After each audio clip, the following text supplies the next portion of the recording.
Moving on, part two, the diddle rudiments. The single paradiddle, essential. I'd want to see it in more forms. All the inversions are important. Different accents, different rhythms to some extent.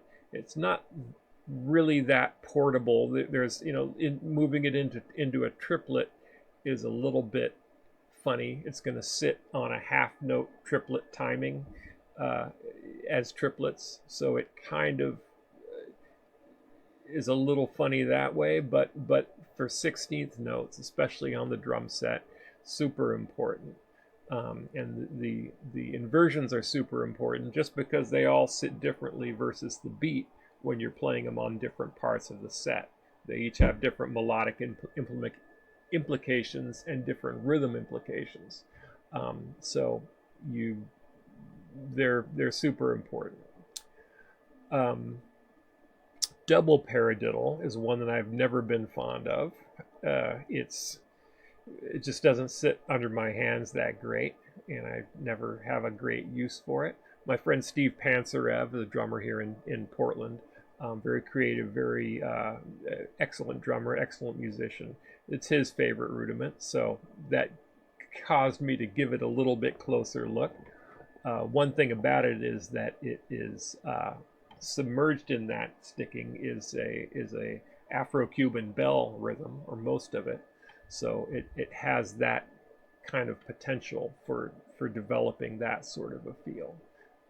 You split up the hands. The right hand is going to be playing that familiar Afro-Cuban bell rhythm, bembe type rhythm, or neningo, whatever folkloric name you want to put on your drum, your form of that rudiment.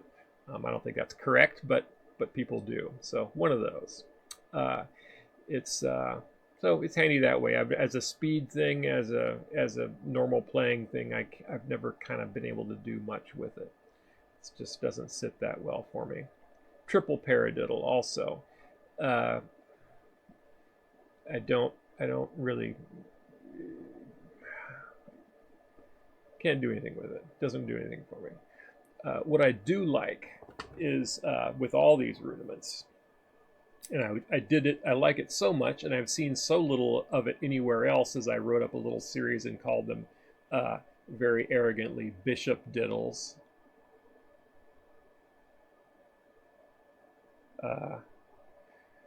No, I have to amuse myself, so I do crap like that. But it's the diddle. It's those rudiments with the single accent at the beginning, followed by a double, and then ending with singles, all the singles. That way you end it strongly. That opening double gets buried a little bit under the opening accent, just the sound of it kind of buries it. And also you're ending strong with the singles. What my complaint about all these is that you've got the double at the end, which it's inherently weak. No matter how strongly your doubles are, and my doubles are strong, it's a weakness. You normally playing a technical pattern, you want the end to be strong, if not either strong rhythmically, stated the rhythm really clear, or having an accent at the end of it before the downbeat. That's why the 6-stroke roll is such a favorite, powerful sounding rudiment, is that it has that. So that's what I prefer. And your options with the normal form diddle rudiments are really limited that way. My favorite inversion of the paradiddle, right, left, left, right, left, right, right, left, has that accent at the end, potential for it. That's much stronger than having the two singles at the front of the beat, which, okay, I can make a single accent, bop, or two of them, fa-da. It's kind of the same effect. One of them's a fatter version of the same thing, and it doesn't quite make it. If I'm accenting both notes of the inverted form of it, both singles, I've got the downbeat and I've got a pickup to the downbeat. And that can lean into there'd be a good swing interpretation of that kind of rudiment that would fit very easily. It's just much more versatile and just sits a lot better and works a lot better on my ear than just just front loading each beat with accents and then being weak at the end of the beat. That's my thing. So if you want to see what I'm talking about there, look up Bishop Diddles on Cruise Ship Drummer, and don't call them that in front of anybody else. You'll get both of us beat up. But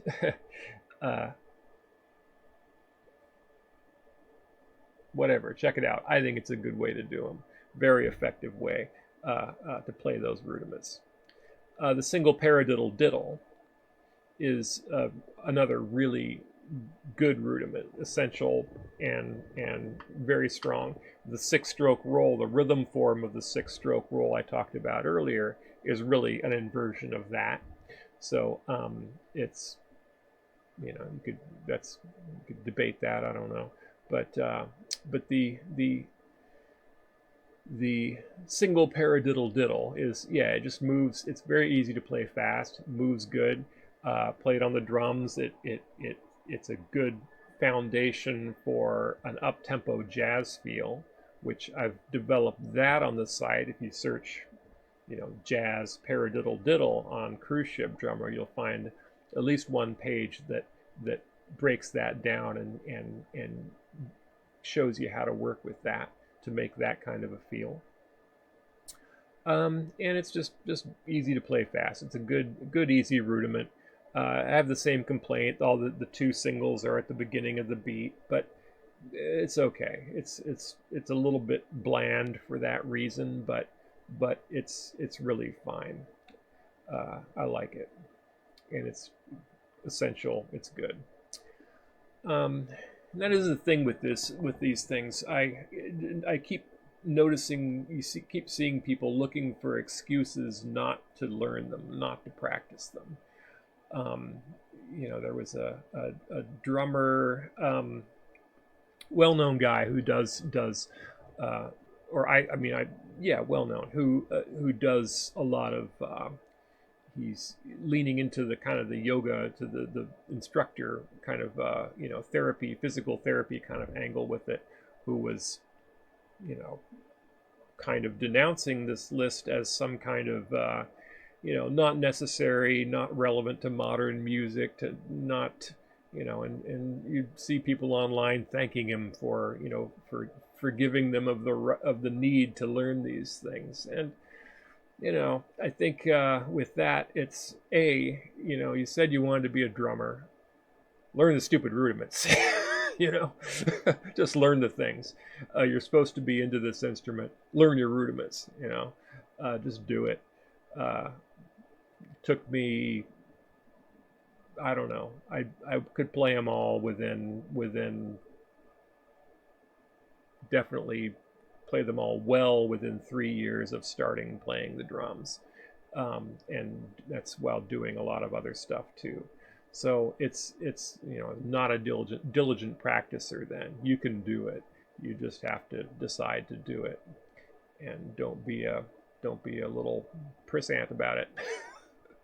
So, and the other thing is that, these are, every drummer you care about has learned these things, going back over 100 years. Anybody with a name you've heard of, that isn't just, I don't know what Dave Grohl ever did this way, but any of the very skilled with any technical ability at all, they worked through this stuff. So if you want to do what they did, for starters, that's kind of a baseline thing.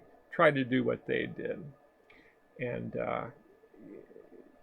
so learn the dumb things. That's my speech about that. See you next time. Thanks. Go to cruiseshipdrummer.com. Follow me on YouTube.